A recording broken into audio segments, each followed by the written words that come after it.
예, 우리 자협사랑과 함께 인사하겠습니다. 사랑하고 축복합니다. 예, 사랑하고 축복합니다. 예, 반갑습니다. 오늘은 성찬식이 있는 날입니다. 성찬을 맞이해서 사무엘상 강의를 잠시 멈추고 이제 성찬에 대한 말씀을 한번 나누고자 하는데요. 먼저 성찬식은 예수님께서 잡히시기 전날 제자들과 함께 마지막으로 드신 유월절 식사에서 시작이 되었습니다. 그러면 유월절 식사란 뭔가 아마 다 아는 분들도 계시겠지만 또 우리 학생들도 있고 또 교회 처음 나오는 분들도 계시니까 한번 설명을 좀 드리겠습니다. 이 유월절 의미를 알기 위해서는 예수님 당시로부터 약 1400년 전으로 거슬러 올라가야 되는데요. 성찬에는 참 다양한 의미가 있습니다만 오늘은 이 역사적인 맥락만을 간단하게 좀 짚어보면서 이 성찬이 가지는 의미를 한번 생각해 보고 싶습니다. 예수님으로부터 약 1400년 전 이스라엘 민족은 노예 생활을 하고 있었습니다. 애굽, 이집트라고 하는 거죠. 애굽에서 노예 생활을 하고 있었는데 이 이스라엘이라는 이름은 본래 민족의 이름이 아니었습니다. 나라의 이름이 아니라 아브라함의 손자였던, 아브라함의 손자가 누굽니까 여러분? 야곱이죠. 야곱. 예, 아브라함 그 아들이 이삭, 그리고 그 아들이 이제 야곱입니다. 야곱의 새로운 이름이 이스라엘이었습니다. 후에 야곱의 12아들들을 중심으로 12지파가 형성이 되었고 그 12지파가 번성해서 하나의 큰 민족을 이루게 되었는데 이때 이들을 가리켜서 이스라엘의 자손들이다. 그래서 이제 이스라엘 백성, 이스라엘 자손, 이스라엘 그렇게 부르게 된 것이죠. 근데 여기서 한 가지 중요하게 짚고 넘어가야 될 내용이 있습니다. 야곱의 자손들이 12지파라고 하는 큰 민족을 이루게 되었을 때 사실 이것은 야곱의 할아버지였던 아브라함과 하나님이 맺으신 언약에서 비롯된 사건이라는 거예요. 무슨 말이냐면 하나님께서 우상을 섬기던 아브라함을 선택하시고 불러내셨습니다. 그리고 아브라함과 언약을 맺으셨어요. 언약을 맺으시면서 이때 세 가지 약속을 하십니다. 세 가지 약속. 첫 번째가 땅에 대한 약속입니다. 땅. 자, 중요한 내용이니까 이 부분 한번 말씀을 찾아보겠는데요. 먼저 창세기 12장 1절을 보시면 여호와께서 아브라함에게 이르시되 너는 너의 고향과 친척과 아버지의 집을 떠나 내가 너에게 보여줄 땅으로 가라라고 하셨습니다. 그러니까 땅을 주시겠다는 약속을 하신 거예요. 같은 맥락에서 창세기 13장 14절 15절에 보시면 롯이 아브라함을 떠난 후에 여호와께서 아브라함에게 이르시되 너는 눈을 들어 너 있는 곳에서 북쪽과 남쪽 그리고 동쪽과 서쪽을 바라보라. 보이는 땅을 내가 너와 내 자손에게 주리니 영원히 이르리라. 이렇게 말씀을 하셨습니다. 자, 첫 번째 약속이 뭐였다고요? 땅에 대한 약속입니다. 두 번째 약속이 있는데 그 약속은 이제 자손, 후손에 대한 약속입니다. 창세기 12장 2절에 보면 내가 너로 큰 민족을 이루고 너에게 복을 주어 내 이름을 창대하게 하리니 너는 복이 될지라 라는 말씀이 있습니다. 그러니까 큰 민족을 이루게 하겠다. 아브라함의 후손들을 통해서 그 말이죠. 또 15장 5절에 보면 그를 이끌고 밖으로 나가 이르시되 하늘을 우러러 무별을 셀 수 있나 보라. 또 그에게 이르시되 내 자손이 이와 같으리라. 이렇게 말씀하셨습니다. 하늘의 별과 같이 아브라함의 자손들이 많아질 것이다. 이렇게 약속을 했고 세 번째 약속은 이제 복에 대한 약속입니다. 창세기 12장 3절에 보면 너를 축복하는 자에게는 내가 복을 내리고 너를 저주하는 자에게는 내가 저주하리니 땅의 모든 족속이 너로 말미암아 복을 얻을 것이라. 이렇게 약속을 하셨습니다. 또 창세기 22장 18절에 보면 또 내 씨로 말미암아 천하 만민이 복을 받으리니 이는 내가 나의 말을 준행하였음이니라 하셨다 하니라. 이렇게 돼 있어요. 자, 하나님께서 이렇게 아브라함과 언약을 맺으셨습니다. 언약. 그리고 그 언약, 그 약속대로 세월이 흘러가면서 진짜 이스라엘 자손들이 큰 민족을 이루게 된 거예요. 근데 문제는 이 후손에 대한 이제 자손들이 번창할 것이다. 이제 이 약속은 이루어졌습니다. 그런데 아직까지 땅에 대한 약속은 이루어지지가 않은 거예요. 사실 이들은 이때까지만 해도 애굽에서, 그러니까 이집트에서 노예 생활을 하고 있을 때였습니다. 물론 이들이 처음부터 노예 생활을 한 것은 아니었습니다. 이집트의 왕조가 바뀌면서 그 땅에서 수백 년 동안 이스라엘 백성들이 이제 번창하며 잘 살고 있었는데, 이제 숫자가 너무 커지니까 새로 들어선 왕조의 입장에서 봤을 때는 이스라엘이 애굽의 위험 요소가 됐던 거예요. 내내 그들을 볼 때마다 불안한 겁니다. 저 민족이 저렇게 강성해지는데 우리나라를 전복시키면 어떡하지? 뭐 이런 이제 불안한 요소가 있었던 거죠. 그래서 이들을 통제하기 위해서 이들을 다 노예로 삼았던 겁니다. 자, 근데 당시 이집트의 억압이 너무 심해서 다른 외국인 노예나 전쟁 포로들보다 이스라엘이 더 큰 고난을 겪었다라고 성경을 통해서 우리가 짐작을 할 수 있는데요. 출애굽기 2장에 보면 이스라엘 자손이 고된 노동으로 인해서 탄식하며 부르짖었다라고 되어 있습니다. 부르짖었어요. 근데 그 부르짖는 소리가 하나님께 상달되었다, 그렇게 기록이 되고, 또 하나님이 그 소리를 들으셨다, 그렇게 기록이 되어져 있습니다. 그리고 이어서 하나님께서 이런 말씀을 하세요. 아브라함과 이삭과 야곱에게 세운 언약을 기억하셨다. 기억하셨다. 예. 그리고 또 이어서 어떤 말이 나오냐면 이스라엘 자손들을 기억하셨다, 그렇게 말합니다. 그러니까 두 가지를 기억하셨다라고 나와요. 첫 번째는 아브라함과 이삭과 야곱의 언약. 사실 이삭과 맺은 언약과 야곱과 맺은 언약은 그의 할아버지 아브라함의 언약으로부터 이제 파생된 거기 때문에 갱신된 것이라고 보고, 이제 기초 언약은 바로 아브라함의 언약입니다. 예. 근데 이 아브라함과 맺은 언약을 하나님이 기억하셨다는 거죠. 기억. 그리고 이스라엘 백성들의 그 부르짖는 소리를 듣고 이스라엘을 기억하셨다, 그렇게 나와 있습니다. 자, 그리고 이 기억이 이렇게 기억되었다라는 말이 끝나자마자 무섭게 그 다음 단락에서 어떤 내용이 나오냐면 바로 그 유명한 모세가 부름받는 장면이 나오는 겁니다. 그러니까 하나님께서 이스라엘 백성들의 부르짖음을 들었으니까 이제 액션을 취하시겠다는 거죠. 그 액션이 뭐냐? 모세를 부르시는 겁니다.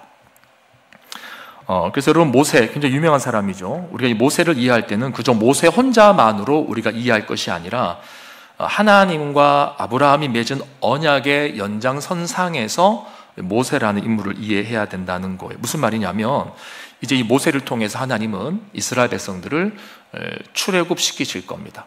해방을 시키실 거예요. 이집트로부터. 그리고 해방시키고 끝입니까? 해방되면 어떻게 돼요? 그 다음은 당시에 이스라엘 백성들이 한 200만이 된다고 보거든요. 더 될 수도 있고 그 전후인데, 그 거대한 민족이 이집트에서 나왔단 말입니다. 그럼 나온다면 어디로 가야 돼요?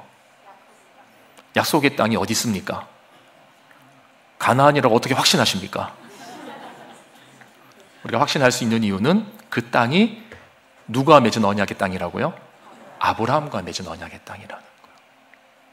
그러니까 이제 우리가 이 모세의 등장을 어떤 모세 개인적인 영웅담으로만 볼 것이 아니라 아브라함과 맺은 언약의 연장선상에서 모세가 등장한다는 것을 우리가 이해를 해야 되고, 이 말은 곧 하나님께서 이 모세를 통해서 아브라함과 약속하신 그 약속의 땅에 이스라엘 백성들이 한 걸음 더 가깝게 나아갈 수 있도록 문을 여셨다는 차원에서 이해를 해야 된다는 것입니다.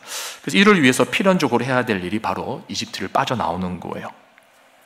자, 그런데 이집트의 파라오가 이들을 순순히 보내줄 리가 없겠죠. 결국 파라오의 고집 때문에 이집트에 큰 재앙이 내리게 됩니다. 하나님께서 순차적으로 재앙을 쭉쭉쭉쭉 내리셨는데 파라오의 마음이 바뀌지가 않아요. 끝까지 고집을 하죠. 온 나라가 쑥대밭이 되었는데도 파라오가 꿈쩍하지 않습니다. 그 고집이 보통이 아니었던 거죠.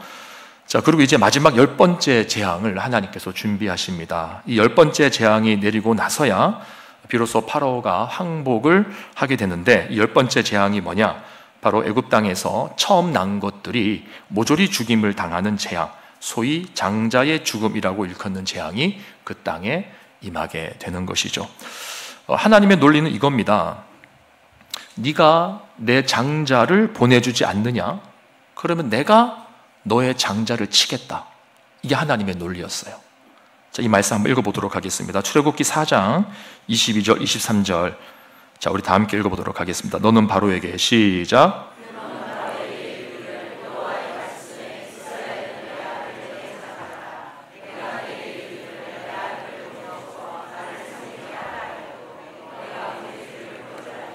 내가 내 아들 내 장자를 죽이리라 하셨다 하라 하시니라. 자, 여러분, 이게 10번째 재앙의 성격이에요. 계속해서 하나님의 장자 나라인 이스라엘을 보내라 보내라고 하시는데도 안 보내니까 그럼 내가 너의 장자를 치겠다 하신 것이 바로 10번째 재앙이었습니다.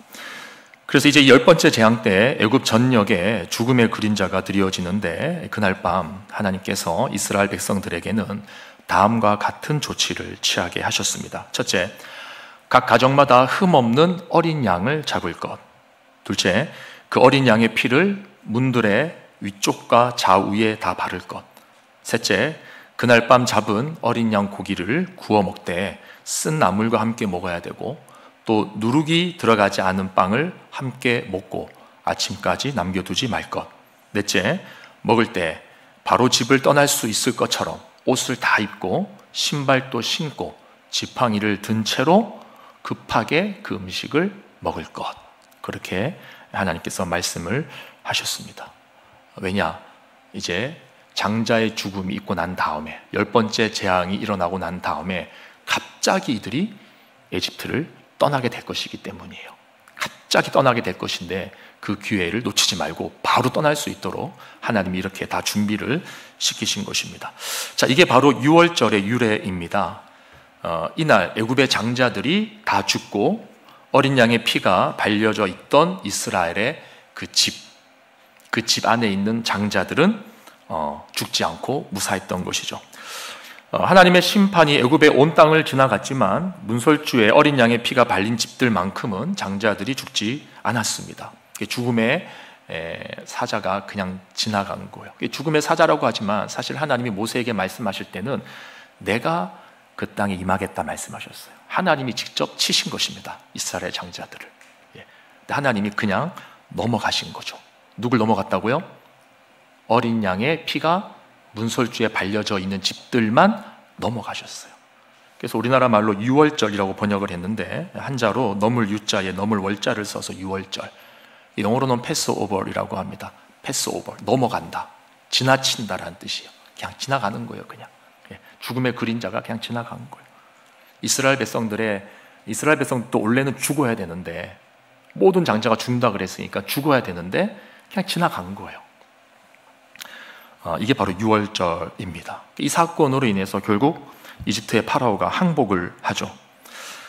파라오의 장자가 죽었다는 것은 이집트 신의 패배를 뜻하는 것이고 하나님이 승리하셨다는 뜻입니다. 그래서 드디어 하나님의 백성들이 이집트를 떠나게 된 것이죠. 그래서 여러분, 유월절은 이스라엘 백성들에게는 일종의 광복절인 것입니다.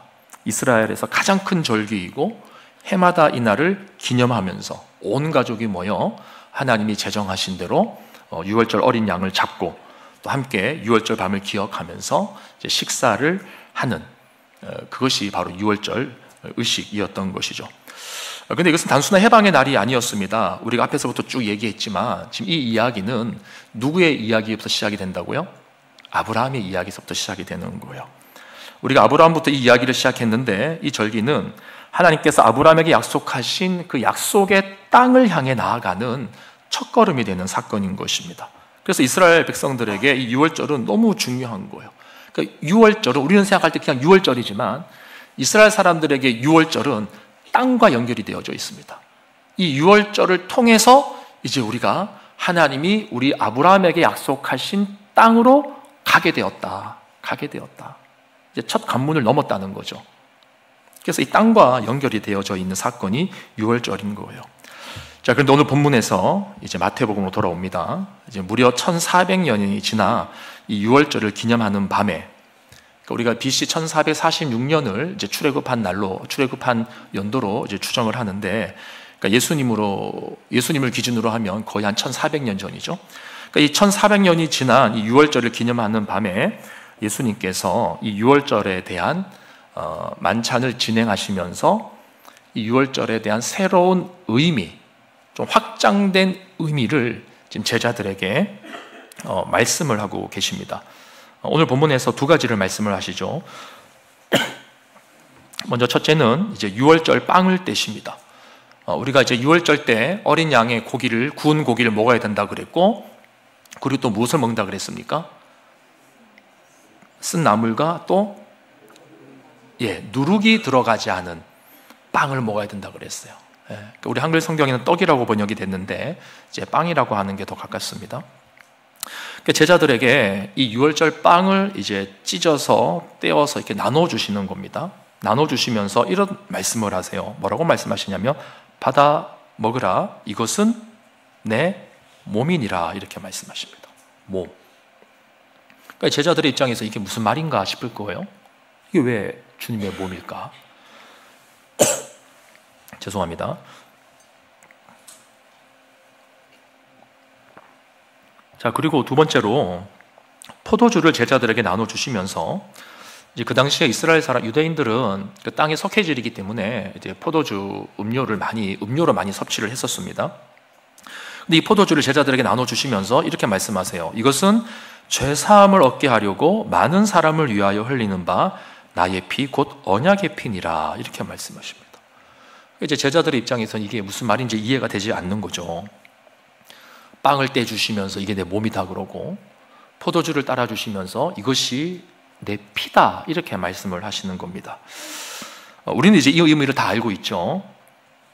유월절 빵은 예수님의 몸을 상징하는데, 유월절 당시 모세는 이스라엘 백성들에게 누룩이 들어가지 않은 빵을 먹으라고 했습니다. 누룩이라고 하는 것은 균 아닙니까? 균? 그죠? 이 균이 들어가서 빵을 부풀게 하는 거지 않습니까? 근데 이 균이 들어가지 않은 빵을 먹으라고 하는 것은 이제 신약 시대 때 오실 예수님의 모습을 상징하는 거죠. 그러니까 예수님의 몸을 상징하는 게 빵이라면, 누룩이 들어가지 않은 빵이라는 것은 아무런 죄도 없고 흠도 없는 예수님을 상징하는 것입니다. 예수님은 인간의 몸으로 이 땅에 오셨지만 인간의 죄는 전혀 없는 그런 분이라고 하는 것을 말씀을 하시는 거예요. 그래서 빵을 떼었다는 것은 그 죄 없는 예수님의 몸이 이 빵과 같이 찢기고 상할 것이다 라고 하는 것을 암시하는 내용입니다.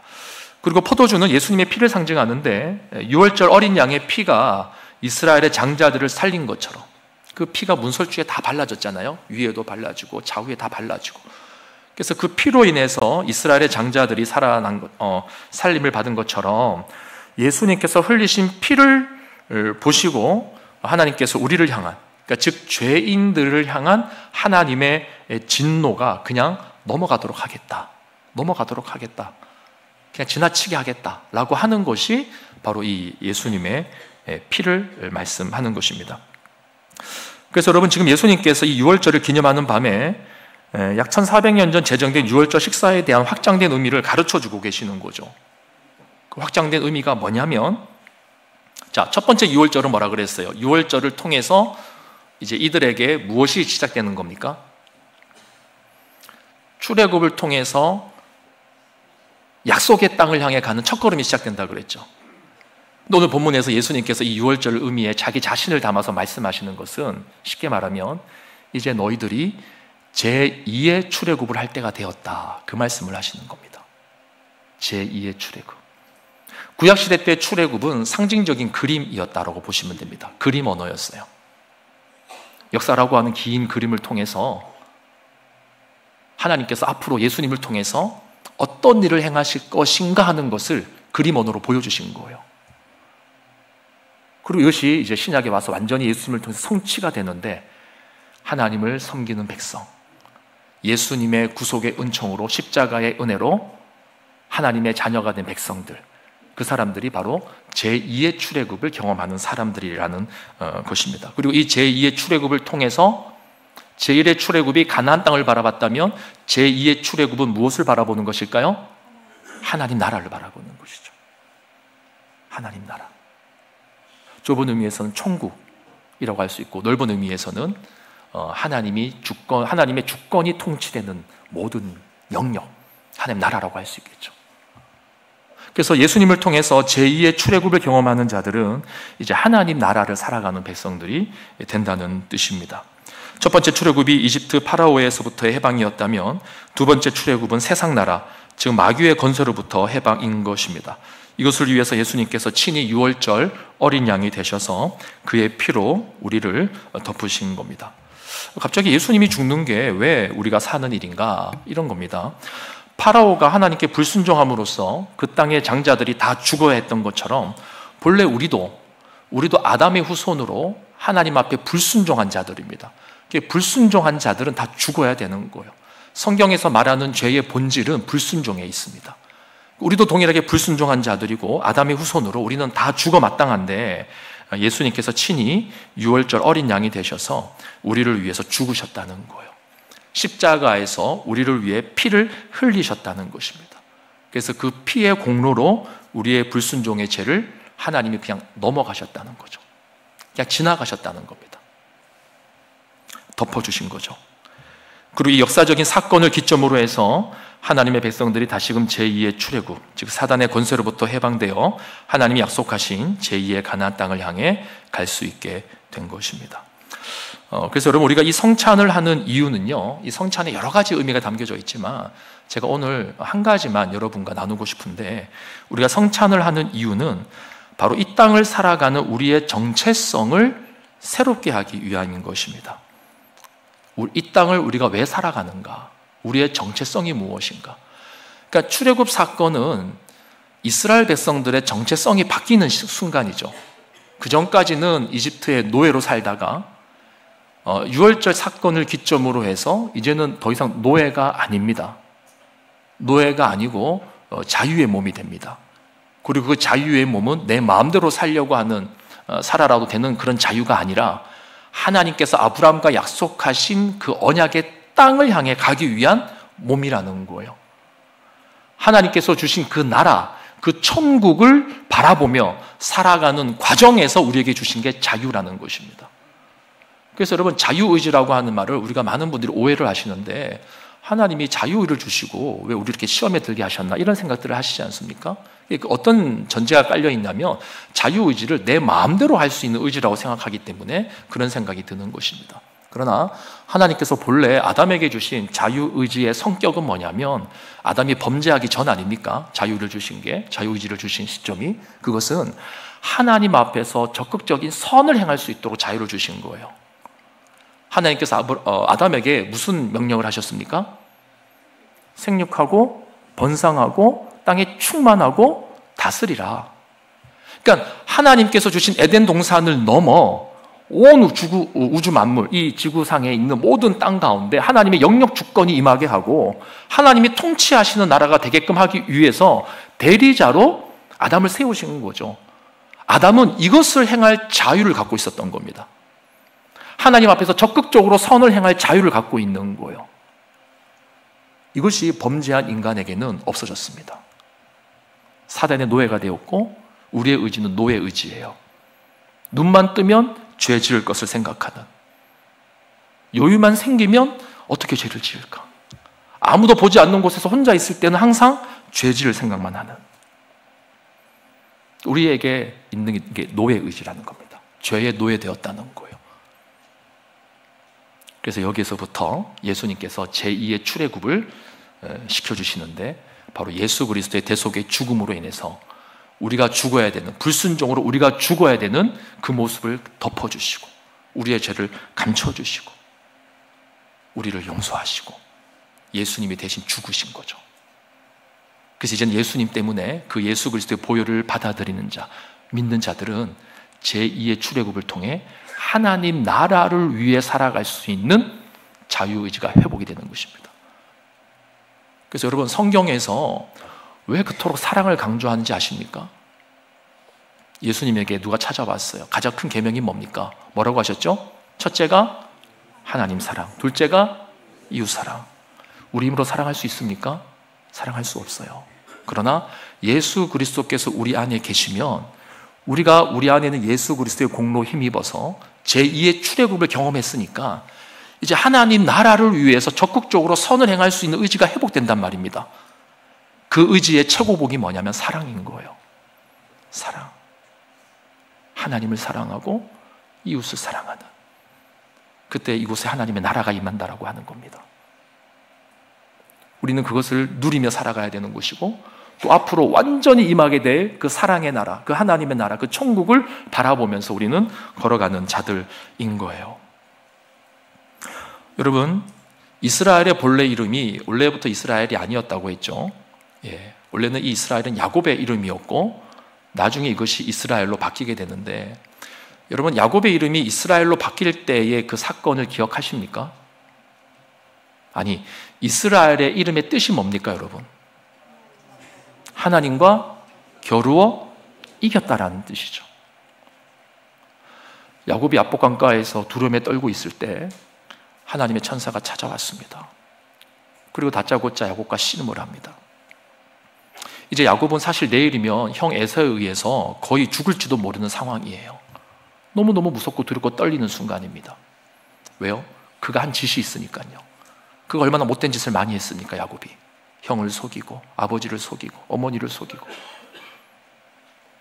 형을 볼 낯이 없는 거죠. 그런데 소문을 들어보니 형이 저 멀리서 자기 사람 400명을 끌고 온다고 얘기를 들었습니다. 400명. 야곱을, 오랫동안 못 본 동생 야곱을 환영하기 위해서 400명을 데리고 왔을까요?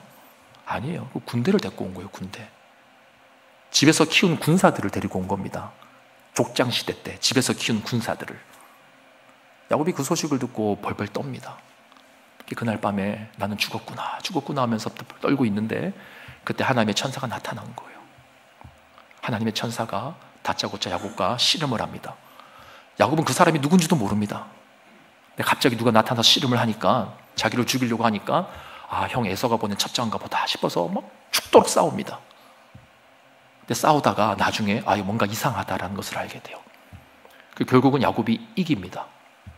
그때 야곱과 함께 싸웠던 사람이 이렇게 말하죠. 앞으로 너의 이름을 야곱이라고 하지 말고 이스라엘을 할 것이다.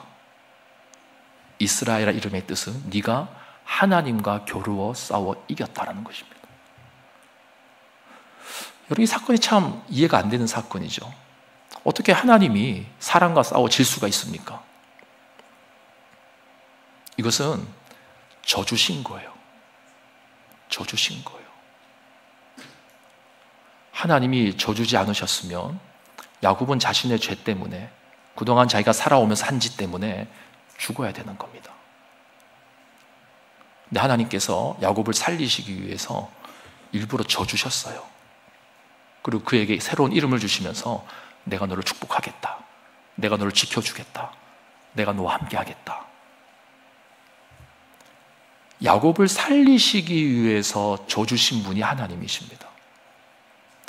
여러분, 예수 그리스도께서 십자가에 달리신 이유는요, 주님께서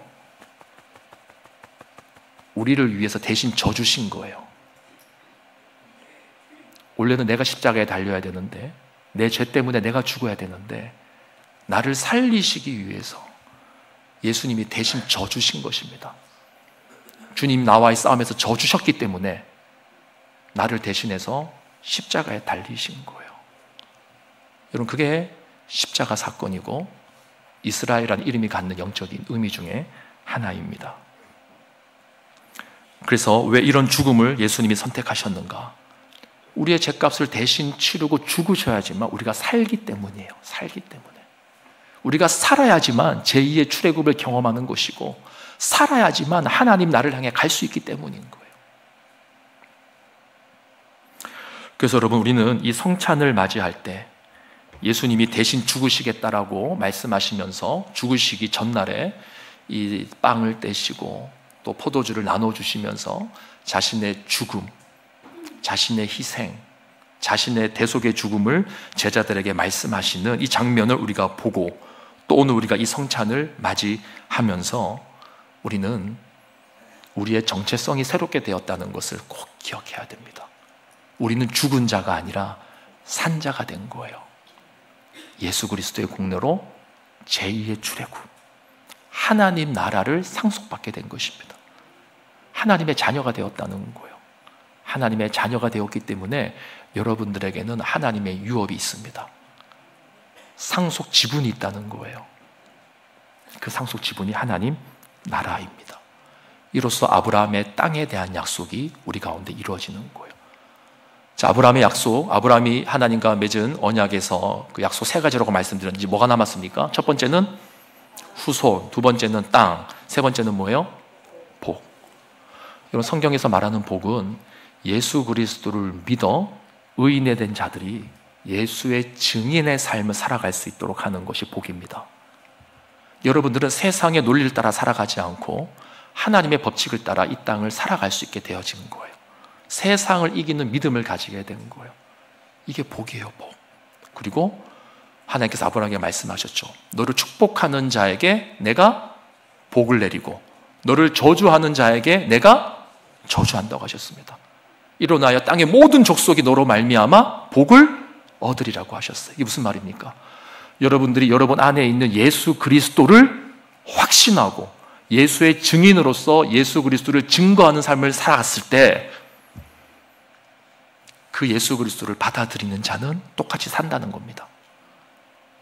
그러나 그 예수 그리스도를 거부하는 자는 저주를 받는다는 거예요. 아브라함의 복이 이렇게 우리 가운데 성취가 되는 것입니다. 여러분, 우리 이 땅을 살아가면서 눈에 보이는 땅만을 중요하게 생각합니다. 그렇죠? 얼마나 더 큰 부동산을 내가 소유했는가, 또 소유할 것인가, 얼마나 많은 땅을 후손들에게 물려줄 것인가. 그러나 여러분, 예수 그리스도의 대속의 은혜로 하나님의 자녀가 된 성도들은요, 이미 천국이라고 하는 영원한 땅을 상속받은 자들입니다. 아브라함과 맺으신 그 땅에 대한 약속이 예수 그리스도의 대속의 죽음으로 이미 우리에게 주어졌다는 거예요. 우리는 이 땅에 연연해 살아가는 자들이 아닙니다. 그래서 여러분, 성도는 이 땅에서의 삶을 살아갈 때 성경이 나그네라는 표현을 합니다. 나그네. 여러분들은 다 나그네예요. 우리는 나그네예요. 이 땅에서 천년 만년 사는 거 아닙니다. 왜 이런 말이 있죠? 지난번에도 한번 이 말씀을 드린 적이 있는 것 같은데 우리 마음에 큰 요운을 주는 말이라 한 번 더 인용을 하겠습니다. 여행자는 요구하고 순례자는 감사한다라는 말이 있습니다. 여행자는 요구하고 순례자는 감사한다. 여러분, 이 땅을 살아갈 때 관광객의 마인드로 살아가는 분들이 참 많아요.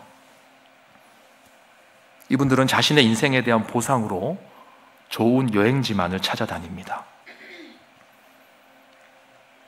그래서 좀 더 좋은 곳에서 자고 싶어하고, 남들보다 좀 더 좋은 것을 먹고 싶어하고, 남들보다 좀 더 좋은 풍경을 보고 싶어합니다. 우리 주변에 하나님을 모르는 사람들이 살아가는 방식, 아니면 어쩌면 교회 안에 있지만서도 여전히 하나님에 대한 믿음이 없는 분들이 살아가는 방식, 이런 것 아닙니까? 좀 더 좋은 곳에서 자고 싶은 거예요. 좀 더 맛있는 거 먹고 싶고, 좀 더 좋은 풍경을 눈에 담아두고 싶고. 이게 다 관광객 마인드 아닙니까?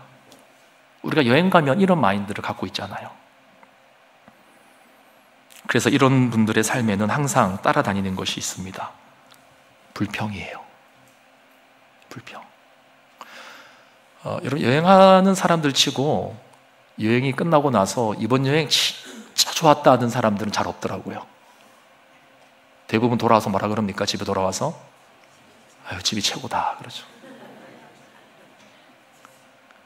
그리고 여행지에 갈 때마다 다른 여행지하고 비교합니다. 그때는 여기가 좋았는데, 그때는 여기가 더 맛있었는데, 이건 이래서 안 좋고 이건 이래서 안 좋고.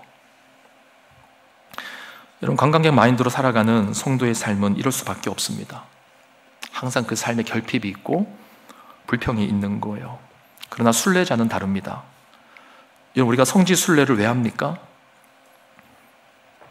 그 유적지마다 그 역사적인 맥락을 통해서 하나님이 하신 일이 뭔가, 이거 우리가 보고 싶은 거잖아요.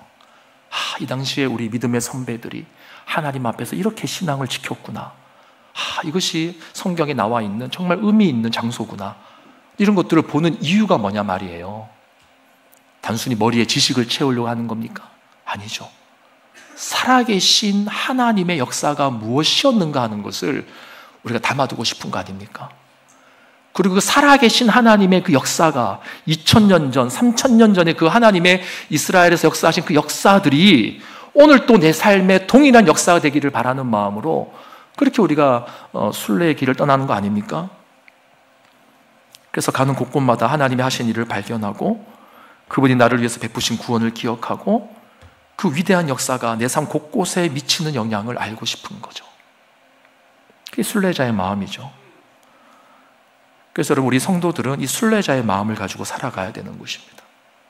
순례자는 항상 감사해요. 감사.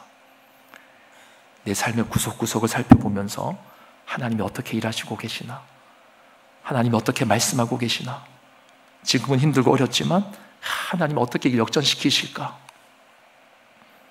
그게 순례자의 마음이죠. 이제 우리는 성찬의 시간을 가지려고 합니다. 이 성찬을 통해서 우리 모두는 하나님께서 나를 위해서 하신 일이 뭔가를 기억하셔야 됩니다. 그 일은 바로 예수 그리스도께서 나를 위해서 져주시고 대신 십자가에 달리셔서 우리의 죄값을 치르신, 그리고 그분은 부활하셨습니다. 부활하셔서 예수님 자신의 죽음이 헛된 인간의 죽음이 아니라, 신화적인 죽음이 아니라 실제로 하나님의 구원의 통로였다는 것을 확증을 해주신 게 바로 부활 사건입니다. 그래서 우리 이 성찬에 임할 때마다 나그네의 정체성, 이 순례자의 정체성을 회복하고 내가 돌아갈 영원한 본향인 천국을 소망하는 삶을 살아야 되는 것입니다. 우리 이제 성찬을 하기에 앞서 먼저 찬송가 229장 우리 함께 찬송하고 성찬에 임하도록 하겠습니다.